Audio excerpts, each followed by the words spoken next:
Hello and welcome to the Browns Blitz. Today is Tuesday, December the 10th, and this is episode 31.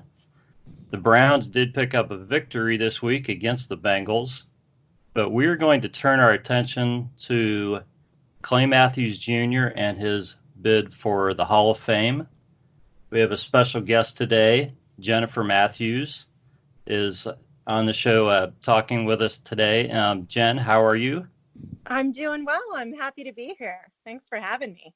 It's our pleasure. And Peter Jones, all the way from London, where it is very late, is here to also join in the conversation. How are you, Peter? I'm good, Rod. How are you? Yeah, I'm doing just great. Great.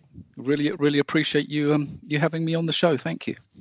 It's my pleasure as well. So, before we really get into talking about Clay, Jen, I think everybody would kind of like to maybe just catch up kind of on your life a little bit, because just kind of watching you on Twitter and just kind of hearing the few conversations we have, you're very busy and you're kind of you do a lot of traveling and that, so kind of just catch us up a little bit with I'm not going to ask you to cover the past year because it's been a while since we've talked on the podcast, but maybe just what you're doing in your professional life and some of the highlights of things that you've been doing recently for yourself.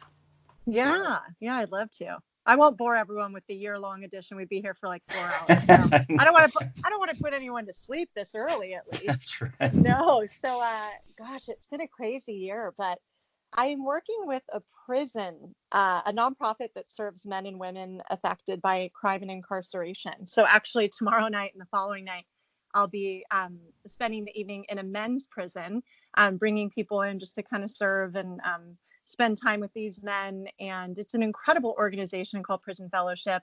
And then we serve their families. We have in-prison programming, and then we serve their families on the outside of prison.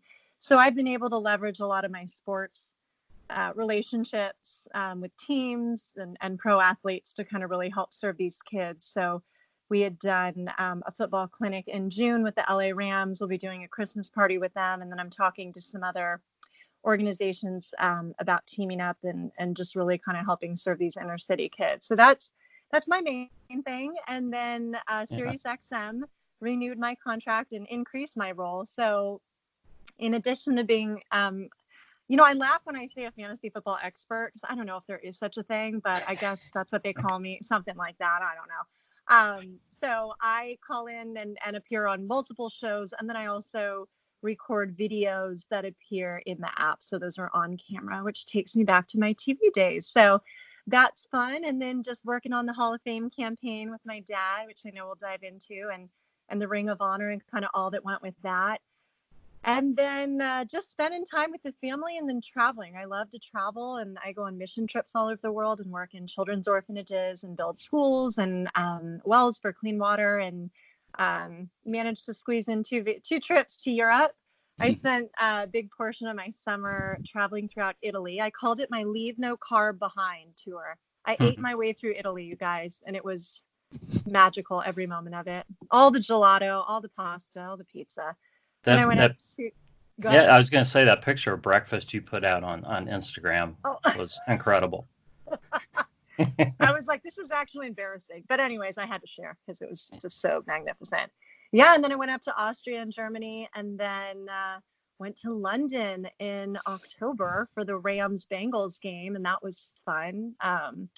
So I was saying before we started recording that I'm determined now to move to London and marry into the royal family, and that's going to be what I'm going to do.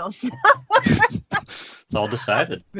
I mean, I have big plans, guys, in my free time, which I have not. No, I'm just kidding. But I really enjoyed my time over there. I absolutely loved it, and it was super cool to see an NFL game abroad and just to see the energy that surrounded it. And I was pleasantly surprised because I just didn't know. I'm like, I don't know what the market's going to be overseas, but you saw all different teams being represented, and saw lots of Browns jerseys, and a few people recognized me from Twitter, because the guy in front of me at the game actually turned around without any introduction, and I didn't know who he was. And he said, "By the way, your dad does deserve to be in the Hall of Fame, so keep working." And I thought, "Oh my gosh!" And he said, "I'm from Scotland, and I follow you, and I follow the NFL, and I follow you, and he absolutely deserves to be in." So that was kind of a cool moment overseas. I thought, "Wow, it's global." Yeah. So it's kind of a little high, little overall view of what I've been doing. Yeah, on the fantasy note, it's been a little bit of a challenge this year at some points. Yeah. And last week, week 14, it was just, the theme seemed to be injuries. So people are just plagued. And at this point, for the people who, congrats to all of you who are, in the playoffs, it's hard because these people are going down. So it's like, all right, how do I, have a competitive lineup, especially at this point where it's do or die. So yeah, it's definitely been an interesting year in fantasy, but I enjoy it and I get to talk about it all the time, so I like it. Yeah, well, that's great. Thanks for that update. And I'm sure that Peter, if he doesn't have direct connections to the royal family, he could probably at least maybe, point you in the right direction. Yeah, Peter, I need all the connections. I'll see if I can find you an eligible bachelor. Yeah, I'm single and on the market, so you do your thing. We'll talk later. Okay. All right. Well, there must be a spare print somewhere. I mean, that's what I'm thinking. My dad told me to stay away from athletes, which is ironic. So I'm like, well, I don't know what this is about. I'm like, Dad, this is the problem. He's such a good man. He set the bar so high. I'm like, it's your fault that I'm single. And he's like, wait, how is this my fault now? I said, because you're such a good man. You set the standards so high. And then he gives a typical, like, humble Clay line, like, I don't know. So he deflects it somehow. And then we just go about our day. So anyways, I digress. Can I just say, just digressing from football, I think you're following the work that you do, Jenn, with the charities and for those less fortunate than us. I think that's really special. Oh, thank you. Yeah, that's it's a huge passion of mine, and I was just raised to just always think about other people and serving and going on these mission trips, and especially around the holidays, I feel like it's an extra tender time for those who are struggling or may not have as much, or so it's my honor. That's what kind of my heart beats for. And it's taking me into all these sorts of crazy places all over Africa and the Congo and Uganda and South Africa and children's orphanages in Haiti and Mexico and into prisons and inner cities and Skid Row in Los Angeles. And for the rest, as long as I'm here on this earth, I will serve, and I will use, everything that I've been so richly blessed with to hopefully try to make a difference and serve, other people in whichever way I can. That's great. I think when we spoke last year, you were really just getting started with your work with the prison. So it sounds like that's really expanding for you and going well, correct?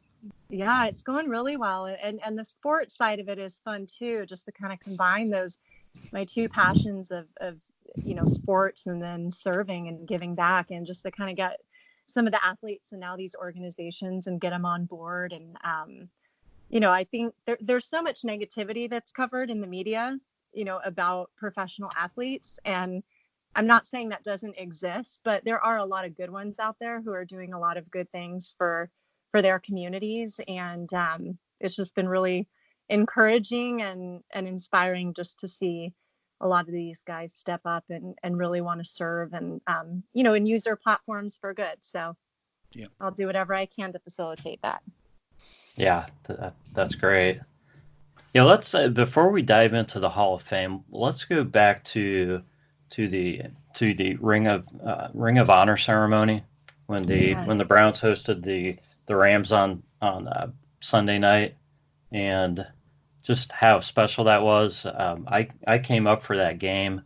I was hoping we'd get to say hi to each other, but you were so busy. You were on the field as often as some of the players, I think. So. Yeah, I think so. I don't know how much of the actual game I saw. It was kind of, you know what? It's still so surreal. It kind of feels like a dream. And it was so crazy and it went by so quickly, but I was so busy because I was kind of like coordinating all the media side for my dad and where he needed to be. And then, I got to be the dog pound captain, which was awesome, except the fans were so loud. Okay, this is a funny story about that. So Cleveland fans are so awesome, and they were so loud when I said, I'm here with my dad, Clay Matthews is going to be, inducted into the Ring of Honor at halftime. But first, they got so loud that I couldn't hear myself talk, first of all, and I had no in-ear piece. So, and then secondly, Coach McVay of the Rams, the head coach, said to Clay afterwards, he gave him a hard time. He said, whoa, what's your sister doing getting the Browns fans all riled up? Like, we couldn't hear. And I thought that was so funny that he even noticed that. So I said, well, we were Browns fans that night. So anyway, so it was just funny. But yeah, we were all over the field, and it was the whole family was there. And I had flown back in the summer to meet with the Browns, and I met John Dorsey for the first time, and he could not have been nicer. He made me laugh so hard because for those of you who don't know, Dorsey Lee has the record for most tackles on special teams in a season when he was on the Packers. Mm-hmm. And he was a stud player.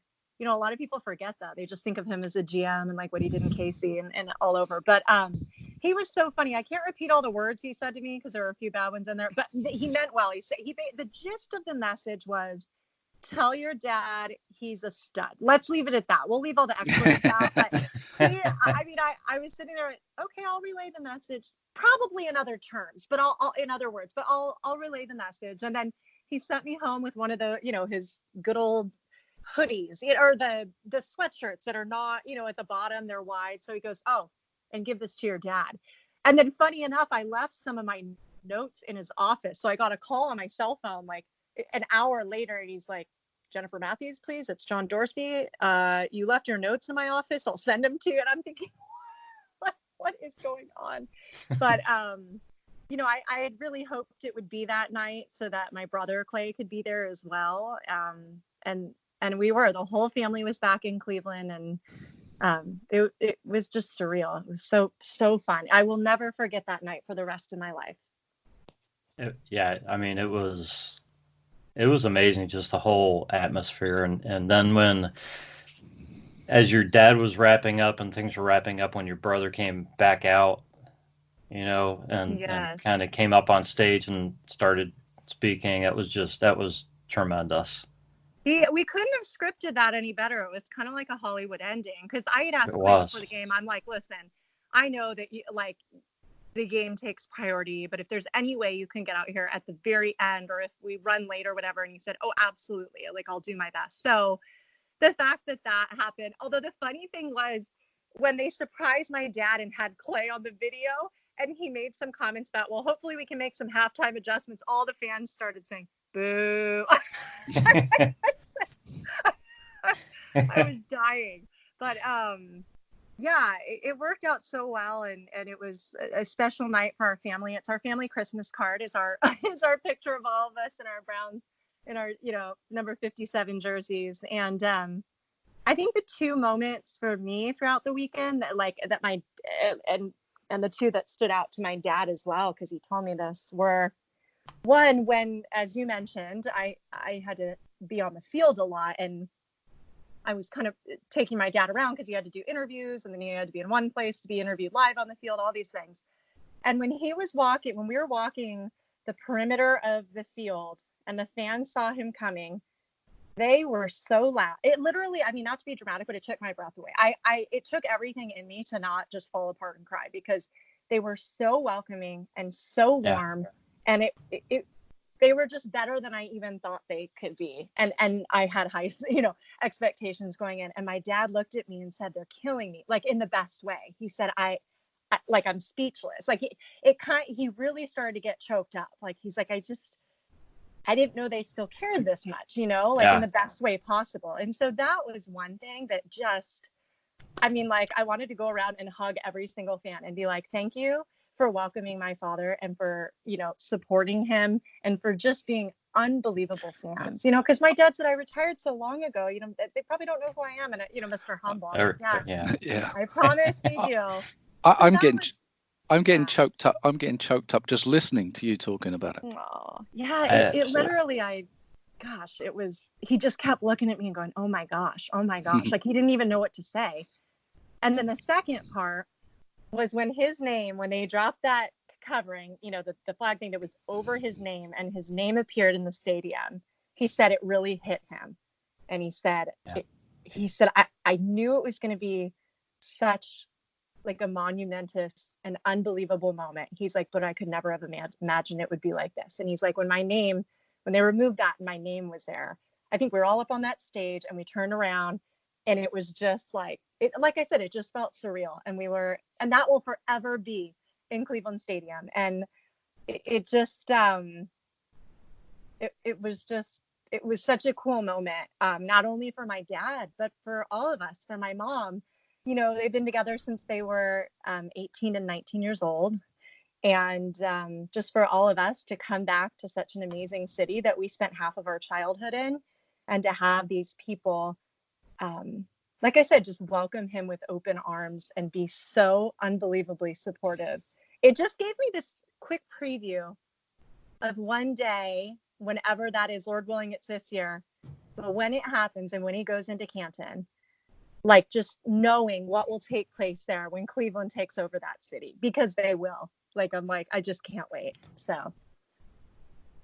Yeah, the cheers were so loud for your dad. And I'm not sure if it was the loudest when he was just introduced or when your brother mentioned the Hall of Fame or when your dad's name was revealed. I can't recall, but yeah, it was emotional. It was loud. It was just, it was Cleveland at its best, just showing the love that they have for your dad, I think, for your family. Yeah. And I think something that my dad, and he mentioned it in a lot of his interviews that weekend, and he reiterated to us personally, like as his family, he's like, Cleveland is such a special place, and he's like, they have such a unique fan base that they are so invested and they care so deeply about their players. And through a lot of really rough seasons, you know what I mean? It's like Browns fans have stuck by them and rallied around them. And there's a loyalty and a passion there that is hard to find. And I've been around a lot of organizations, in my short time on this earth, but there's something special about Cleveland, and it will always have a special place in our heart. And we're Browns fans for life. Like that was another thing he kind of said. It's like, we always like, okay, yes, we're Rams fans as well because of Clay. And then my cousin Jake is on the Falcons, so we root for them. But then we're always like, but how did those Brownies do? It's just something that, that we're just so invested in. And so that it's a special place. And, my dad had never been to Ohio when he was drafted there in 1978 with the 12th pick in the first round. And my mom was like, we're going where? Like this California girl born and raised near the beach. And it ended up being the biggest blessing and just the greatest place. And he met so many amazing people and both teammates and neighbors and just everyone. The city really,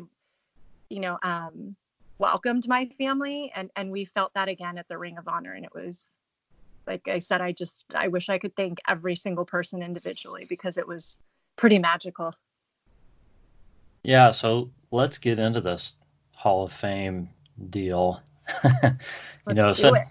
Since last year, the Ring of Honors happened, and when the ballot came out, the online voting, there's a picture of your dad on the ballot. I'm thinking, I'm feeling like momentum, but this is like momentum for the fans and what the fans want.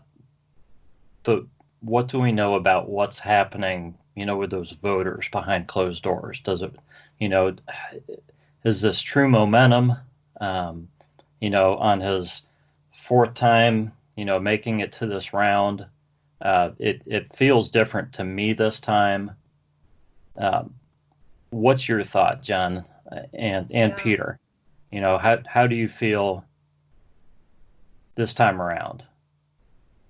Yeah, you want to go ahead, Peter? Sure. I think you're right, Rod. It feels different to last year. And I think that for players that have been retired some time, now. So unless guys are going in as, first ballot Hall of Famers, there seems to be this process now of being a semi-finalist for a number of years before making it to the finalist group. Mhm. And I think that's exactly where we are with your dad, Jen. And I, my gut feel is he makes the final this time. And I think once you get into that finalist group, who knows what happens behind closed doors there. It does feel different, Rod. It does. Yeah, I agree. I agree wholeheartedly, Peter. And it's important that you mentioned. So this is his fourth time making it to the cut of 25.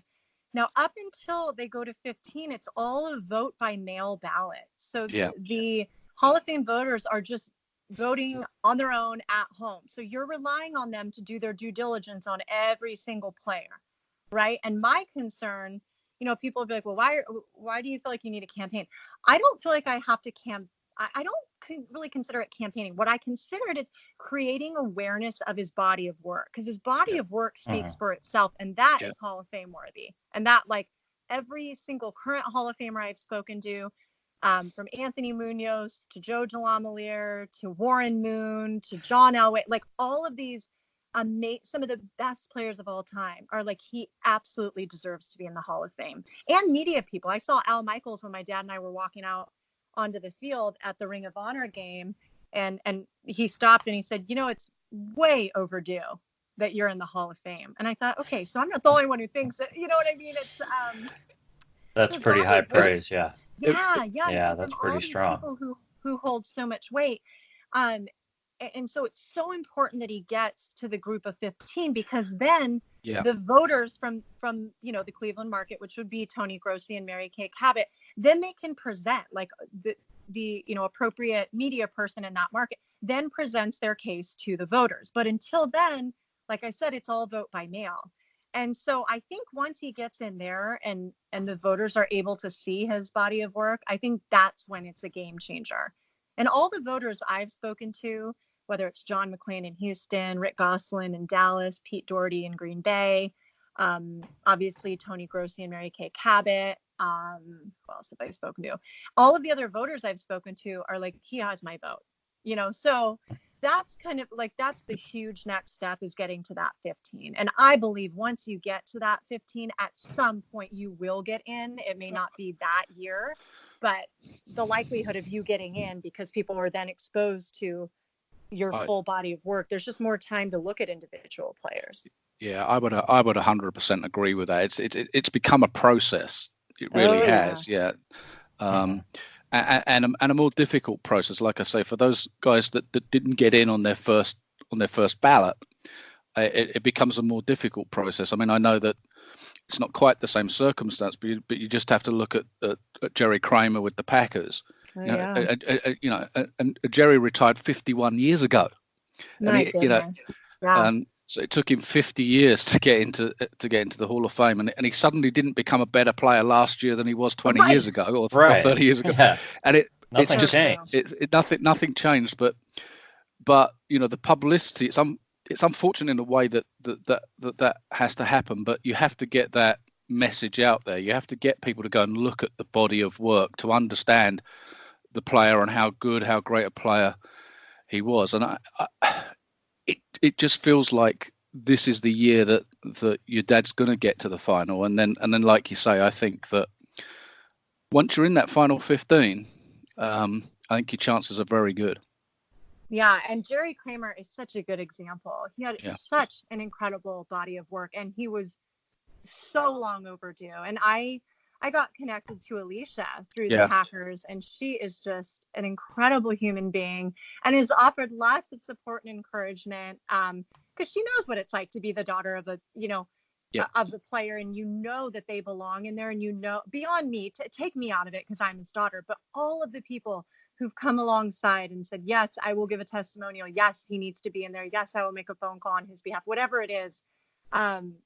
She knows what that process is like. And I don't want my dad to have to wait that long. And she said the same thing. She's like, the only negative around his induction was that they waited so long and he was so much older. It's Yeah. harder, you know what I mean? It's Yeah. I think of the year my uncle was inducted, which I think was 2007 or 2008. I think it was 2007.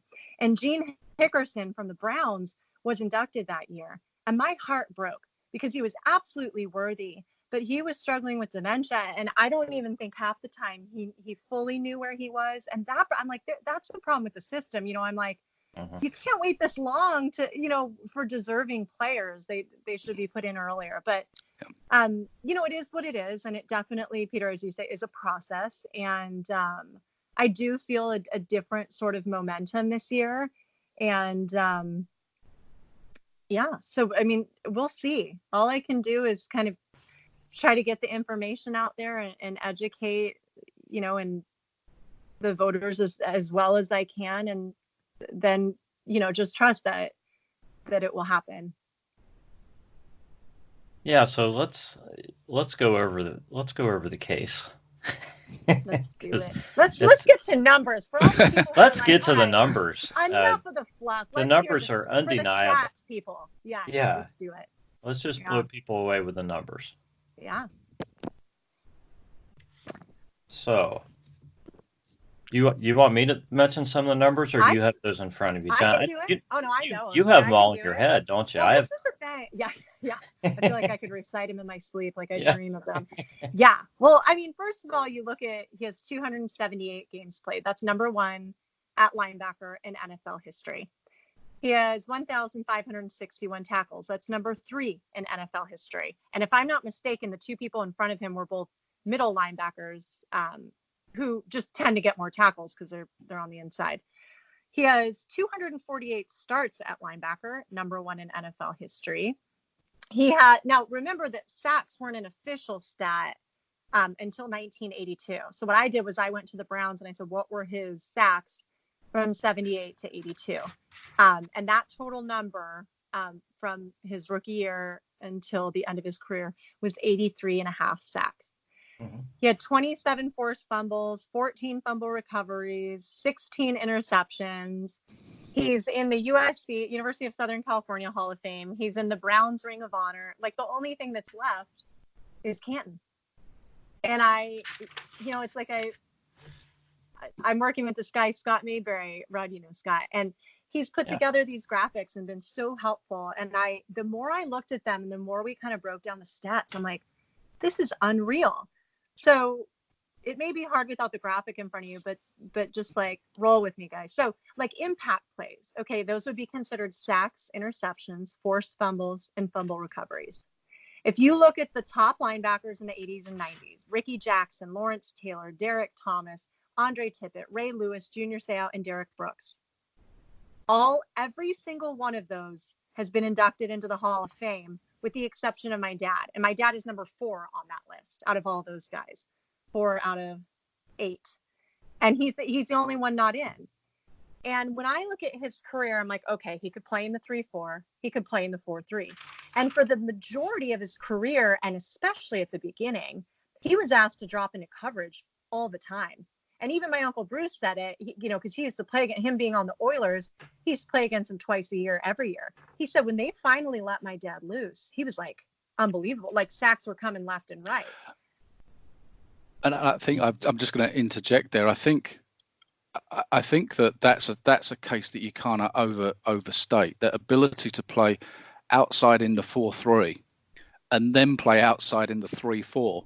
Significantly different. The 4-3 linebacker, you're talking Jack Ham, if you like, of the Steelers. You're talking about that guy that's dropping back into coverage, and then for the other half of his career, you're asking him to play outside linebacker, rushing the passer in the Lawrence Taylor role. So to be able to do both of those things for almost half of your career each is pretty special. Yeah. And I think, when you talk to opposing, offensive players and those Hall of Fame guys that I had mentioned earlier, Mike Munchak, Anthony Munoz, just so many of these amazing guys. And Ozzie Newsome, they said he could do everything and do it well. Like he could defend the pass, he could defend the running game. He could, like, whatever you needed him to do, he could do. And yeah, if it was up to him, I think you'd ask most players like, hey, let me just rush. Let me just be like an outside linebacker / DN hybrid and just let me pass rush. Just let me, like, what a dream, right? But that's not always the case. And his thing was he was such a team player. He's like, I'll do whatever I need to do to help us win. It's not about the individual awards or accolades. It's about the wins. And so, and the team as a whole. So I think, when you really start to break it down and look at some of those numbers and those stats, it's almost like you're like, this is ludicrous that he's not in, especially when you look at like the company he's in and compare his stats to these current Hall of Famers.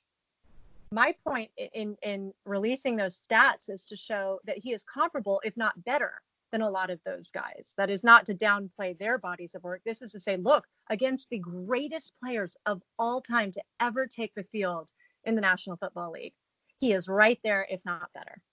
So that's what kind of really got me excited as I first started this campaign, when I really kind of studied the stats and kind of broke that down. I think the numbers speak for themselves, and there's one combination of numbers that jumps off the page to me, and there's only one player in the history of the NFL that's got more than 50 sacks and 15 plus interceptions, and that's your dad. Oh. And that's a pretty special combination to be able to do both of those things, and that one kind of leaps off the page at me. And then, like you say, you add in the fumble recoveries and the forced fumbles, and it's, as I said previously, those numbers they just speak for themselves. Yeah, when I look at this too, I think that if Clay were to come out today, be drafted in the NFL today, he would be drafted more than likely as an edge rusher, and he would pile up the sacks, and he would easily hit 100 sacks, 150 sacks, and that 100 sack number seems to be a magical number to get you into the Hall of Fame. And right. And so he's been essentially held out of the Hall of Fame due to his versatility. Yeah. So that's so interesting to say that, Rob, because that's exactly what my Uncle Bruce said. He was able to do so many things and do them well. It's almost like people don't know how to look at any one of them and say, well, what about this one? It's which that was beyond his control. And if anything, like, to be that versatile, typically you have someone and if they are at the top of their game, they're exceptionally good at one skill set, right? Yeah, they may be good at dropping in a cover, but they're really good at pass rushing. But he was able to do it all. So that's the thing, and at a high level for so many years. And then when I reached out to Nick Saban, because Nick Saban was my dad's D coordinator under Bill Belichick. And he told me, and I'll release that graphic again, but he said he's one of the greatest players I ever coached. He could do it all. He was a coach's dream. And so to hear like some of the best coaches of all time say these kinds of things, and Hall of Fame opponents, not his own teammates, opponents that went up against him 2 times a year, every year, sing, words of praise. And even like just having talked to Warren Moon, he was like, he's been a headache for me since college. And I did not realize that they were in college at the same time when Warren Moon was at UW at University of Washington and my dad was at USC. And Warren goes, oh yeah, he's been a headache for me since college, And so, and he said, and it's long overdue. And so the more I talk to people and, it's just, it confirms and it validates all that so many of us are saying. Yeah, he sacked Warren Moon. I was just rereading Menachem's article that he wrote last year, which put everything together, and he sacked Warren Moon 7.5 times and John Elway 5 times. So a headache is probably a nice way to put it. Yeah. So that's like, what higher honor could you get than your opponents? Speaking words of praise and saying, hey, I'm in the Hall of Fame and he absolutely deserves to be in there. It is long overdue. And you know what? The other thing I get sometimes is people, I thought he was already in. And I'm like, well, yeah. So I think they assume like he's already in. So that's the other thing that's surprising. And, Dan Fouts, it was interesting because my brother Clay had like a pregame meeting with him, like a, production meeting before one of the games that CBS was covering last season when he was on the Packers. And Dan Fouts came in, he said, "Hey, I saw that tweet that you retweeted. I knew your dad was good, but I had no idea his stats were at that level." And Clay kind of was like, "Yeah, I've been telling you." And he's like, "He's got my vote."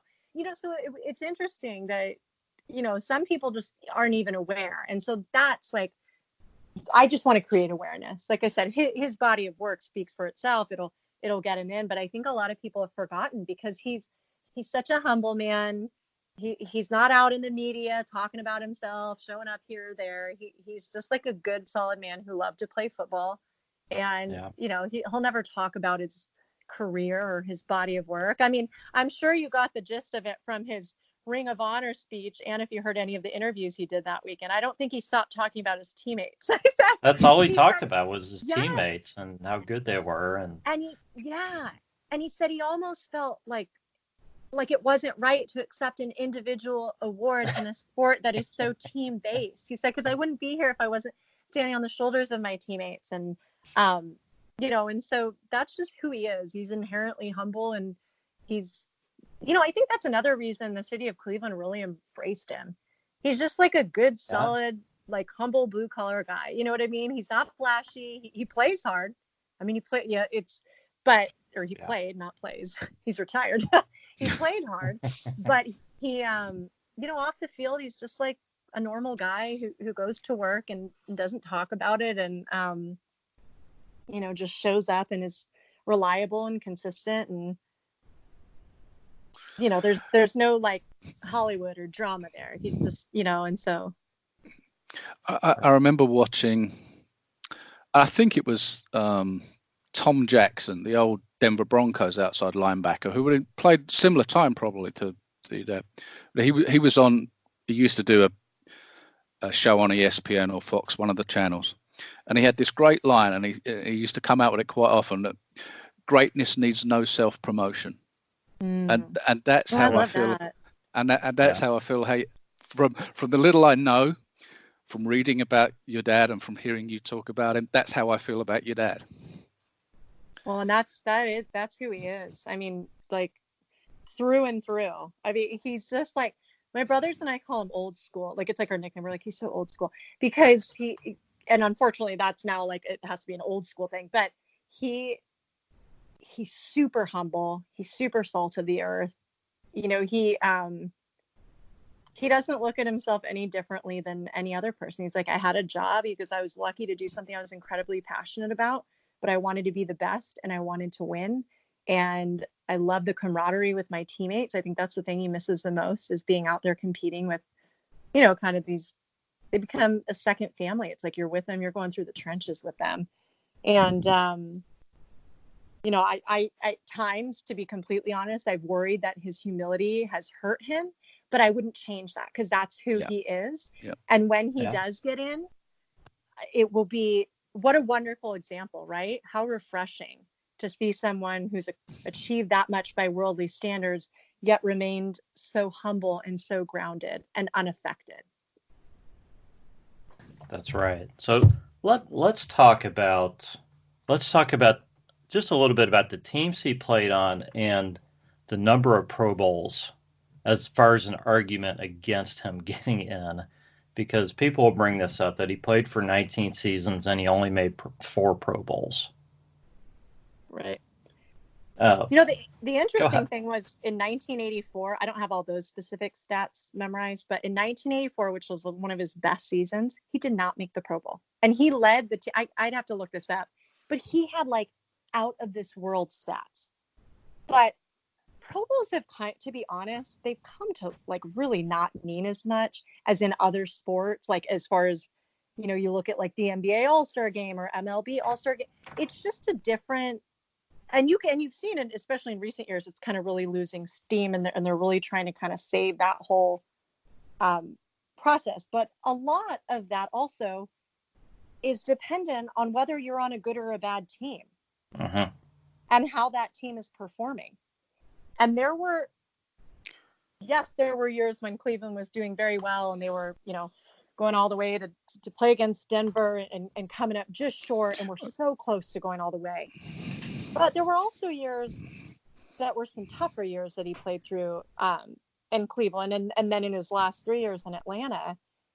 And that shouldn't be like, he shouldn't be docked for that. You know what I mean? So I feel like that Pro Bowl argument is not very valid.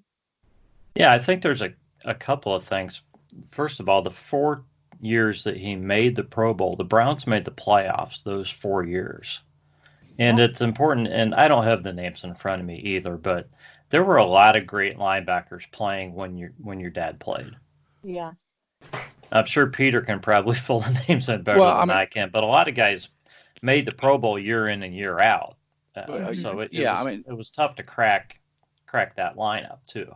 Yeah, in that period of time, you've got obviously the NFC guys, Lawrence Taylor, and then a bunch of others.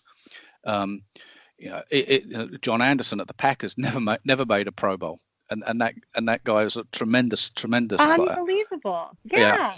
Oh my gosh. And you think of Carl Banks at the Giants as well, and then the AFC was stacked with linebackers at that time. Yeah. If you look at your dad, you look at Chip Banks, you look at Andre Tippett, Cornelius Bennett a little bit later. The AFC was stacked with those linebackers. So I think the guys from Pittsburgh and Ted Hendricks, those guys were always Mike Merriweather, Hendricks, Rod Martin of the Raiders, all of those guys around that period. So I think you're right that the Pro Bowl thing's a funny, strange thing. Not only does it become a popularity vote around teams that make the playoffs and whatever else, it's also a popularity vote around market size and everything else. And even guys like I'm just trying to think off the top of my head. Art Monk made the Pro Bowl 3 times, I think, and he's in the Pro Football Hall of Fame. Ray Nitschke, and I know the Pro Bowl was different back then. Ray Nitschke made the Pro Bowl 1 time. That's amazing. And so it's a one season popularity vote, isn't it? And it's difficult, and you understand why that game's there, and you want to honor the All-Stars, but it's also some of it you have to take with a little bit of a pinch of salt. Ozzie Newsome's in that group too. Ozzie, and I can't remember if he made it 3 or 4 years, and you would think that Ozzie Newsome would have made it every year that he played, as great as he was. Yeah. Well, that's not the case. And that's simply because he was a great player at the same time that Kellen Winslow was playing for the Chargers and Todd Christensen was playing for the Raiders and what have you. And it just they can't all you can have 2 or 3 Hall of Famers year playing at the same time, and it doesn't take away from the other players' accomplishments. Yeah. And I think, Peter, you brought up a good point when you were talking about like the size of the media market. It's like you're trying to compare Cleveland to like an LA or a New York or even like a Dallas or an Atlanta that have huge media markets. It's just, and Cleveland just does not get as much love nationally, and I know the last, umpteen years have been rough as far as like, winning percentage, but even at their heyday, I don't feel like they were getting nearly as much coverage as like Dallas was getting in their heyday, or, the Giants were getting in their heyday, or, just feel it's a smaller media market. So in essence, it gets less coverage. And who votes on the Hall of Fame? The media. They're media members. And it brings up an interesting question as to whether, if the Browns keep on what I hope is an upward trajectory, Rod, if they keep on their upward trajectory and become a perennial playoff team, whether that starts to re-highlight some of the players from previous eras. Absolutely. Absolutely. You would think it would. Yeah. I hope so, because as a lifelong Packers fan, that's absolutely what I feel has happened in Green Bay. Yes. So since the 90s and beyond, the spotlight on Lombardi's Packers and Jerry Kramer and the likes of those guys has become higher because there's just been a higher spotlight on Green Bay as a football town. Absolutely. And that you are absolutely right, because when this is the unfortunate side of it, is the fact that like it's about buzz and relativity and are you relevant, and so if the Browns are in this, and not to digress on what's going on this season, but I think the media set the Browns up as far as like fans' expectations too high. You don't go from overnight to being a Super Bowl contender from like really struggling, And I think there is a lot of positivity, and I know it's frustrating. And I'm extremely invested, as you know, and have been since I was born. But I think there's positivity. I do want to say that, because there's momentum, and it takes time, and they have a very young team. With that being said, the more that they win, not only does it bring relativity to them, and does it bring awareness and kind of like a buzz around the city of Cleveland, in essence, that also, reminds people of some of the incredible players in the past who may have been overlooked these last years when they've been losing, because the national media doesn't want to talk about the Browns other than to be negative, because it's like, oh, here are the Browns going, and so I think as that narrative changes, and it is, and I believe it will continue to change as they develop young talent, I think more and more awareness will start to come out about, former players, with my dad being one of them. Yeah, and there are other guys that people talk about, but we won't get into that right now. But you guys have a great point right there. Yeah. Jenn, I have a few questions from people from Twitter have asked for you. These are more kind of questions about your dad and his feelings. So answer if you're able. If not, best. Yeah. So, okay. What was his favorite team to play against?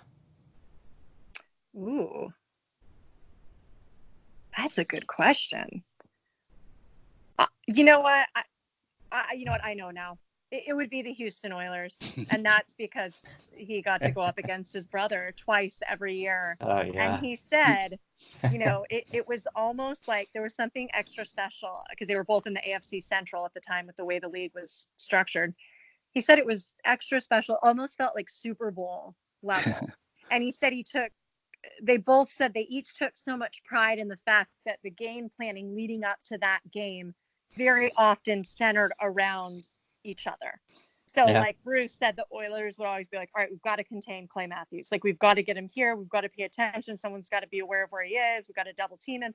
And Bruce would take, pride in that, and vice versa. So I think the fact that he got to play against his brother at the highest level twice a year, I know that would be his response. How much would my wife love to hear that answer? growing up as a Houston girl, Houston, yeah. As an Oilers fan in the Love You Blue era. Oh, she'd love that. Yeah. So many stories around the Oilers. Crazy. Oh, I don't think I mentioned that question was from Mike Pyatt, and two quick questions from Jason at Browns Huddle. What was your dad's most memorable moment as a Cleveland Brown?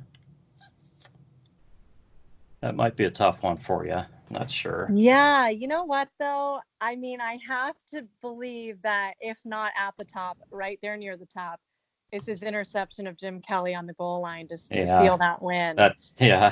He just said, and he kind of broke it down, and I can't remember. I'll have to have him tell me the story again so I can like memorize what he said, because he remembers like play by play. And he goes, okay, and this guy was supposed to go over there, and there was a chance, and I thought, you know what, okay, if he cuts and runs a slant route, then I can go here. And he intercepted it, and it was just like, I mean, it's magical. It's so funny how often people send me that video on Twitter, and I still watch it and get the chills, like as if this just happened like last night on Monday Night Football. I'm like, this is the greatest play ever. Yeah. And just to see like, and then they show the video, like they scan, and then you see Darryl Talley on the Bills just like fall down, and and the Bills went on to, gosh, I mean, they were amazingly talented. So that has to rank up there with at the top, if not the favorite, memory. Yeah. But he would say, as far as overall memories, and he said this a million times, and he means it, is just being on the field and competing with his teammates. And it was a good group of guys. And, he was saying all their nicknames during the Ring of Honor speech. And I'm like, Dad, I don't know who half of these guys are. Like, I know BB, is Brian Brennan. And I know that, like, this is this. But he really had, and they were funny. Oh my gosh.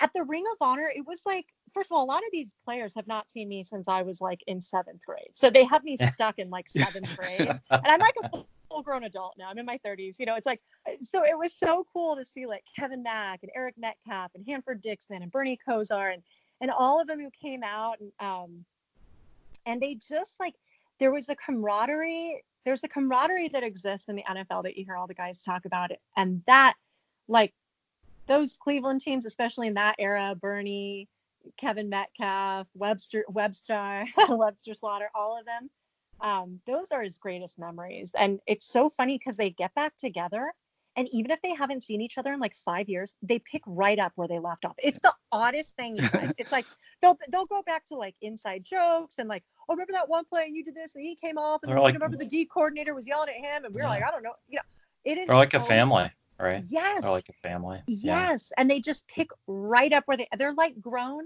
kids. Yeah. Like, it's very fun. It's pretty cool to witness. Yeah. Well, I think you probably answered this. That was Jason's last question. What is he most proud of during his football career? I'd say that that he gave it his all, that he prepared. He really took preparation seriously, whether that was the off season and training and staying in shape, or, watching game film and going above and beyond and staying after practice, just his preparation so that his level of play could be at a certain level. And I would say just that he really gave it his all and put everything into it. And that, they went out there as, a team and really gave it their all. They left nothing on the field. That doesn't mean it always ended. Yeah. The outcome was what they wanted, but at the end of the day, they worked hard, and I think that was a good group of guys. They were good for the city, and the city was good for them, and they were good role models, and that's what I'm most proud of.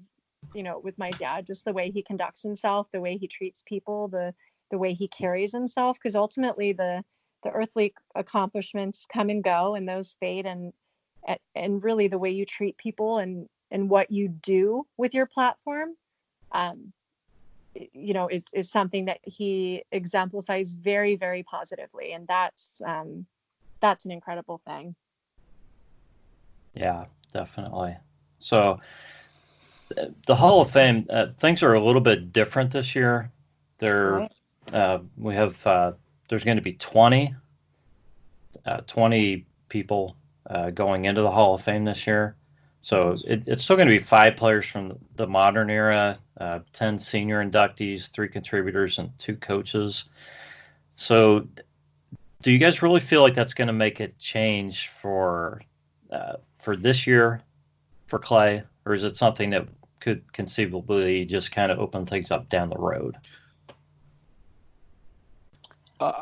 For me, Rod, I think it potentially opens things up down the road. I agree. So the 10 seniors that they're putting in, those guys are going in straight. There's no vote on those guys. Right. So the 10 that get nominated from the 100, I think they're cutting it down to, or have just cut it down to. I think that that's an attempt, in essence, to clear up some of the backlog of some of the other very worthy players. Mm-hmm. Some guys from the 20s and 30s that were on the all decades teams and the 40s and 50s and so on, that ought to have long since been in the Hall of Fame, and they've suffered from lack of publicity, from nobody understands their body of work, etc., etc. So similar issues. But I think what it does do is it clears up some of that backlog for down the line. I mean, I would like to have seen the Hall of Fame put more seniors in. I don't think 10's enough. I know. But it's a start, right? It's a start, and maybe they'll do something in the future. But every little bit like that, I think, helps down the line. I agree. I think at first people misunderstood when they first released. People were like, "Oh, this is great! Like Clay should definitely get in now." And I thought, well, but he's. I think people too. A lot of people weren't aware that he's still a modern day candidate. Yeah. For this year, and then I believe next year is his last year. Then he would go to the senior. So again, that's a whole different process. With this year, like you said, being a unique process. But yes, I think that would be more down the line. But I'm hoping that he could. Obviously, I want him to get in this year. And if not this year, next year as a modern day candidate before he moves to the senior committee or to the senior group. And that senior group's a strange thing, because as you know, it's normally 2 each year. It's very difficult to get in that 2, but I think just about every year, perhaps bar one, since they've gone to that, both of those 2 have been nominated, have gone straight into the Hall of Fame. So if you could get into that 2, you've got a 99% chance of getting in, which is a route that may be available down the line. But I think I'm keeping my fingers crossed. I think it will happen before then. I sure hope so. Yeah, me too.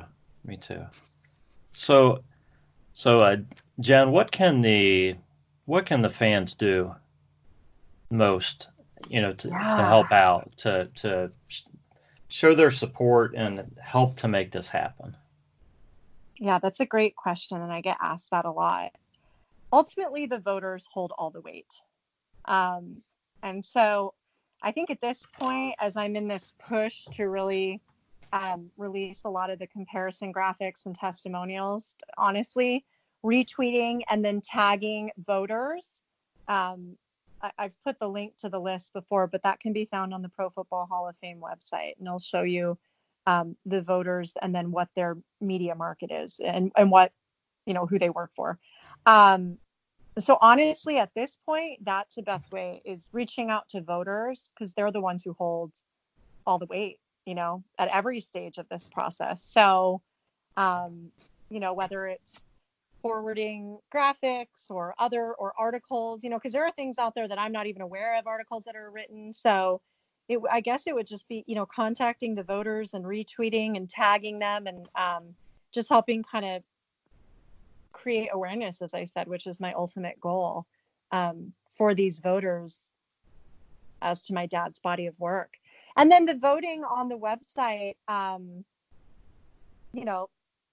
that creates awareness. Like you said earlier, my dad was the face when they said, "Hey, fan voting is up." And they had mentioned like fan favorite Clay Matthews. So, it's like, I don't know how much that plays into it, but still, there's some buzz there that like I thought was really cool. I was happy to see it. Yeah. Yeah.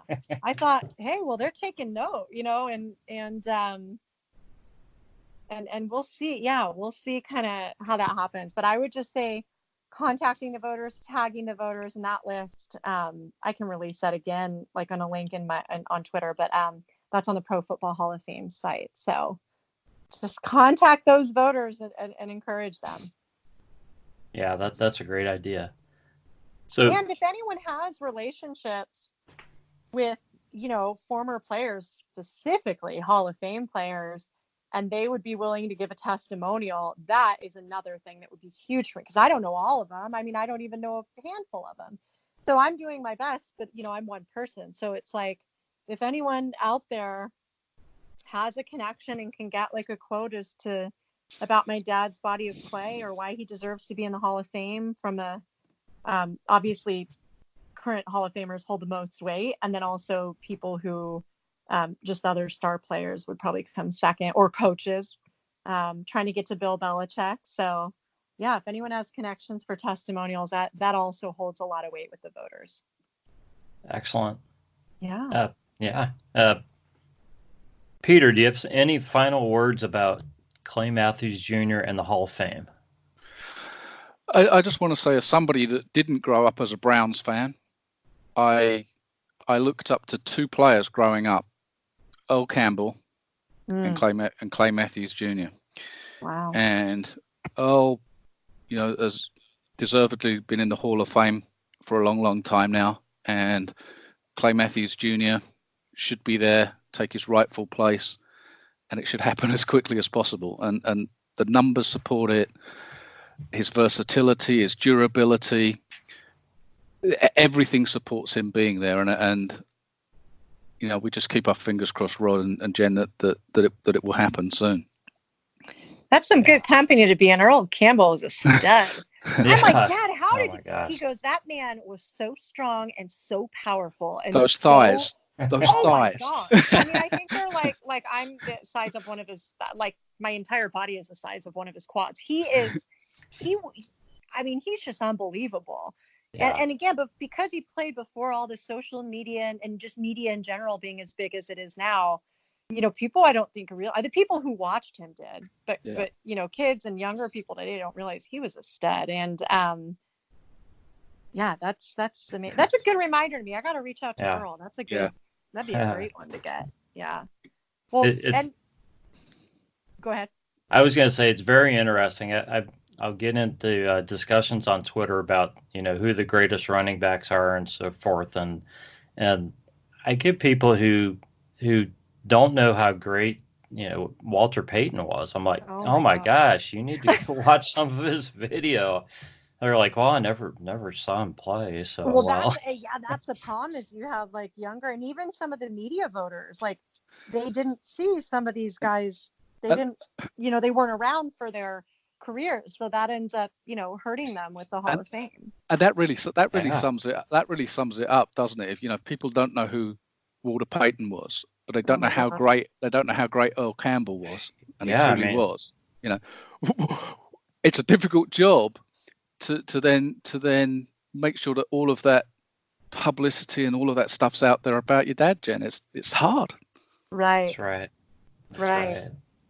No, it's so true. But ultimately, I believe, that his career will be recognized, and boy, will it be special. And like I said, that I'll end on this. When my uncle was inducted in 2007, and I'm pretty sure it was 2007, but I've had like a total of like 5 hours of sleep in 3 nights, so forgive me but I'm pretty sure it was 2007. You would not believe how many 57 Browns jerseys of my dad that fans were wearing up there because they knew he'd be there because my uncle was being inducted. I remember thinking, this is unbelievable. So it kind of was this little glimpse into like when he gets inducted, what it will be like. And that's what I said as the dog pound captain at the game. I was like, it's time for Cleveland to show Canton how it's done, and take over that city and take over that stadium and like show the country, show the world, show the national media, like how it's done in Cleveland, and that is the day I look forward to. Yeah, it's going to be exciting. It's going to be crazy, and it's going to be amazing. So, Jen, why don't you give your Twitter handle out so everybody can give you a follow there if they're not following you currently? Yeah, or as my dad calls it, the Twitter. He doesn't know anything about Twitter. social media. Yeah. He may be like, Bill Belichick is like a level 0 knowledge of social media. My dad might just be like a 1. He's not far ahead of him. Anyway, we start calling it the Twitter now. Yeah, so it is Jenn Matthews 57. So Jenn with 2 N's, Matthews with 2 T's, 57. And that's where I put out a lot of the information, most of it about my dad and ways to help and tag different voters. So I so appreciate truly each and every person that retweets or sends cool stats or videos or, Scott, who's made graphics, just people have really kind of come alongside me in this journey and both of you as well. And just so grateful for the support. And it'll be one big party in Canton.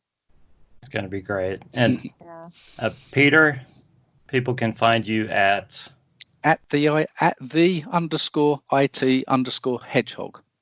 I love it. Right. I feel so unoriginal with my actual name. I'm like, what is this? People know who you are, John, so it's easier that way for you. So maybe. I just get called Mr. Hedgehog these days. Mr. Hedgehog. I love it. Well, Mr. Hedgehog, you're probably like just dying to get to sleep right now. Since what time is it your time? It is now 2:45.